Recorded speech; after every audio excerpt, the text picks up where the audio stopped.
Hello বন্ধুরা, সবাই কেমন আছো? আশা করি সবাই খুব খুব ভালো আছো। আমার নতুন একটা ভিডিওতে তোমাদের এত এত ভালোবাসা। এই দেখো কচুরলতি রান্না করে দেখাবো, তার জন্য এই দেখো নুন মেখে রাখছি। আজকে কচুরলতিটা সিদ্ধ করব না, তো লাল লাল ঝাল ঝাল করে কচুরলতি রান্না করব। নুন মাখানোর কিছুক্ষণ পর এই দেখো তারপর নিলাম লঙ্কা বাটা, রসুন বাটা, পেঁয়াজ বাটা। আর পেঁয়াজ কুচি কড়াইয়ের মধ্যে তেল গরম করে পেঁয়াজ কুচি দিয়ে হালকা ভেজে নিলাম। হালকা ভাজার পর লতিগুলি দিয়ে দিলাম। তারপরে দেখো আদা রসুন পেঁয়াজ বাটা, মরিচ বাটা সবটা দিয়ে একটু মিশিয়ে নিলাম।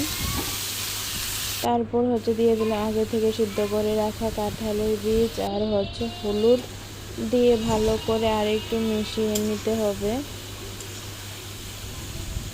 ভালোভাবে নাড়তে নাড়তে লতিটা সিদ্ধ হয়ে যাবে এবং একটা ভাজা ভাজা ভাব আসবে। হাফ সিদ্ধ হওয়ার পরে দেখো দিয়ে দিলাম শুটকি দিয়ে আরও ভালো মতো নাড়াচাড়া করব। এই দেখো জল উঠে এসেছে, তো জলটা শুকিয়ে যাবে, আমার রান্নাটাও হয়ে যাবে। এই দেখো এবার জলটা শুকিয়ে এসেছে, তো ফাইনালি রান্নাটা হয়ে গেছে। লাল লাল ঝাল ঝাল করে কচুরলতি, যা গরম ভাতের সঙ্গে যা জমে যায়। তোমরা ট্রাই করে দেখতে পারো। আমার তো খুবই ভালো লাগে, আশা করি তোমাদেরও খুব ভালো লাগবে। তো আজকের রেসিপিটা কেমন হলো আমাকে কমেন্টে জানাবে।